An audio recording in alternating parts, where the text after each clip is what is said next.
Good morning ma'am, how are you? কি কি বললি তুই? তোর সাহস কি করে হয় সামান্য একজন সিকিউরিটি গার্ড হয়ে আমার সাথে ইংলিশে কথা বলার? তোর কি মনে হয় 2-4টে ইংলিশ ওয়ার্ড শিখে গেলে কি পুরো ইংলিশ জানা হয়ে যায়?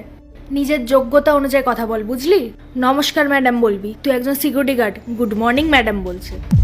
আমি একজন সিকিউরিটি গার্ড, তা বলে আপনি আমার সঙ্গে এরকমভাবে কথা বলবেন?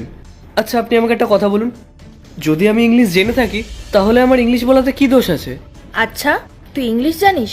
শোন, 2-4টে ইংলিশ ওয়ার্ড শিখে গেলেই না এমন না যে তুই সব জানিস।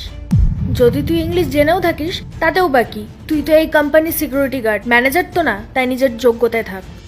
আর যদি তোকে নেক্সট টাইম দেখেছি ইংলিশে কথা বলতে, তখন তোকে দেখে নেব।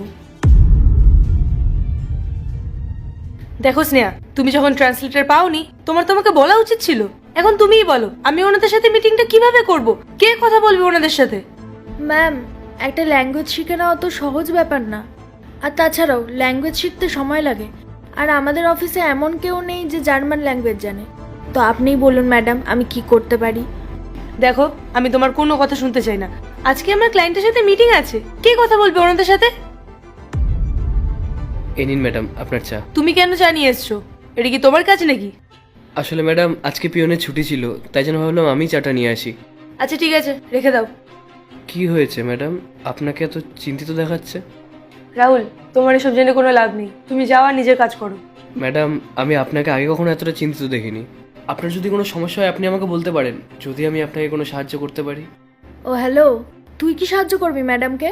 তোকে আমি সকালে বোঝালাম না, তুই আবার নিজের যোগ্যতা ভুলে যাচ্ছিস। স্নেহা, কি হয়েছে তোমার? তুমি ওর সাথে এটা কিভাবে কথা বলছো? ও আমাকে কত সুন্দর পোলাইটলি জিজ্ঞেস করলো, আর তুমি ওর সাথে আমার রুডলি কেন বিহেভ করছো? Sorry ma'am. দেখো রাহুল, তোমার জেনে কোনো লাভ নেই, কারণ এই কাজটা তুমি করতে পারবে না। আজকে আমার জার্মানির একটা ক্লায়েন্টের সাথে মিটিং ছিল,